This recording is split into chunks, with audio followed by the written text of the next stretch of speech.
Bonjour et bienvenue sur Tutolex. Le 1er janvier 2016 a pris effet une petite révolution du droit de la consommation par l'institutionnalisation du médiateur de la consommation. Nous allons ici aborder les aspects les plus importants de cette réforme, introduite par l'ordonnance du 20 août 2015. Nous vous laissons découvrir le plan.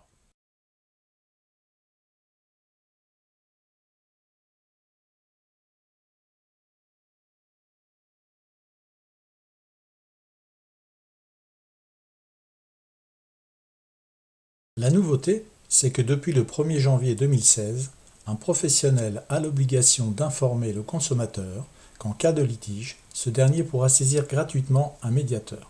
C'est le professionnel qui propose le nom du médiateur. Cette information doit obligatoirement figurer sur les conditions générales de vente du professionnel, ses bons de commande, son site internet.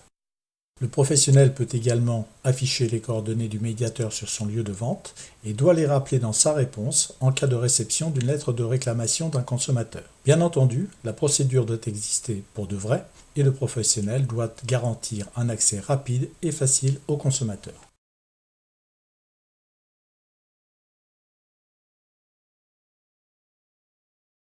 Le médiateur est une personne physique. Il intervient soit individuellement, soit en groupement d'indépendants. Les médiateurs peuvent également se regrouper au sein d'une personne morale, telle qu'une association ou un groupement d'intérêt économique, ou être médiateur salarié de ces entités. Le médiateur peut être, comme nous le verrons par la suite, un salarié du professionnel. Il peut s'agir également d'un médiateur public qui intervient sur des domaines réservés, tels que l'énergie. Comme tout médiateur, les garanties générales que doit présenter le médiateur de la consommation sont l'indépendance, l'impartialité et la confidentialité. Ces principes se déclinent comme indiqué dans le slide. Il ne peut être rémunéré au résultat, il ne peut se trouver en situation de conflit d'intérêts, il ne reçoit aucune instruction des parties en cause, il ne les influence pas, il ne communique pas d'informations aux tiers, le nom des parties ne figure pas dans son compte-rendu annuel. Ces principes fondamentaux sont complétés par la loi. L'ordonnance de 2015 dit de manière un peu vague que le médiateur doit avoir des aptitudes en matière de médiation, ainsi que des connaissances juridiques. Toutefois, une commission d'évaluation, rattachée à la DGCCRF, Direction générale de la concurrence, de la consommation et des fraudes, est en charge, après leur audition, de l'inscription des médiateurs de la consommation sur une liste officielle. Ils sont donc évalués et contrôlés indirectement par l'État. Pour être inscrit, le médiateur doit avoir été choisi par un professionnel, c'est-à-dire bénéficier d'un mandat de représentation de la part d'une entreprise ou d'une fédération professionnelle qui l'a désigné pour une durée maximum de 3 ans. Il pèse sur le médiateur de la consommation à l'égard du consommateur une obligation d'information particulièrement large. En effet, il devra obligatoirement se doter d'un site internet et d'une adresse e-mail.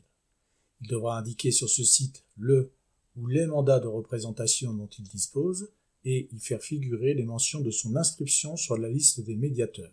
Le médiateur devra indiquer également sur son site internet le rappel des textes légaux, le lien vers le site internet de la Commission européenne dédié à la médiation de la consommation. Un espace devra également être consacré au rapport annuel du médiateur. Le texte détaille précisément le contenu de ce rapport annuel, nombre de médiations, nombre de refus de médiation, les questions les plus fréquentes, etc. À noter que le médiateur, s'il est salarié du professionnel, devra préciser le nombre d'avis rendus contre le professionnel qui l'emploie. À l'égard du médiateur rémunéré exclusivement par le professionnel, affilié à une fédération professionnelle ou employé par le professionnel, le législateur a entendu renforcer les garanties d'indépendance apportées aux consommateurs. Et cela se comprend. Le médiateur rémunéré exclusivement par le professionnel ou affilié à une fédération ne peut être embauché pendant une durée de 3 ans après l'expiration de son mandat. Il doit disposer d'un budget qui lui est propre et être désigné par un collège réunissant à parité des représentants d'une association de consommateurs et des représentants du professionnel. Toutes ces règles sont applicables aux médiateurs salariés, sauf bien entendu l'obligation de non-sollicitation de 3 ans qui est sans objet pour lui.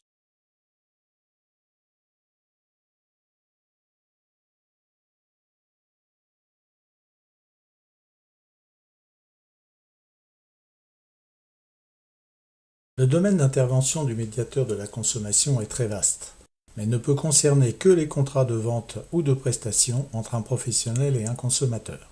Pour savoir ce qu'est un consommateur, reportez-vous à notre présentation intitulée « L'action de groupe à la française ». Tous les secteurs d'activité sont concernés: eau, électricité, téléphonie, alimentation, électroménager, immobilier, restauration, prestations de services diverses, etc.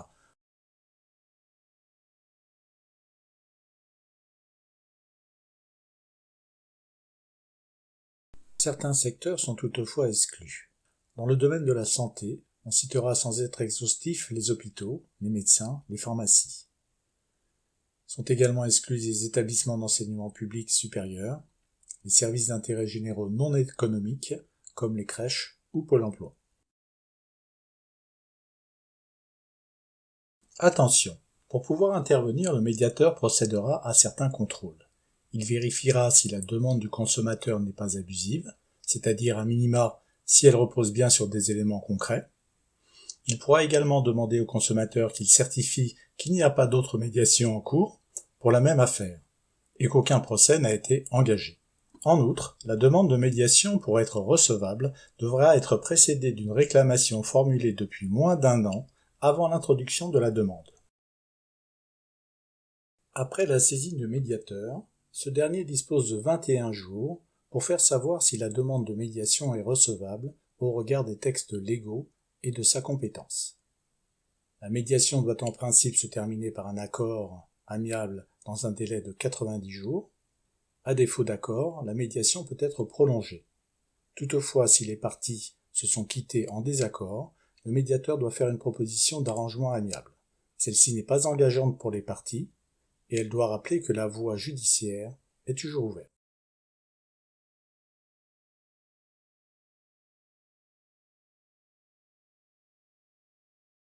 Nous rappelons dans ce slide quelques règles fondamentales de la médiation de la consommation que nous vous laissons le temps de découvrir avant de conclure.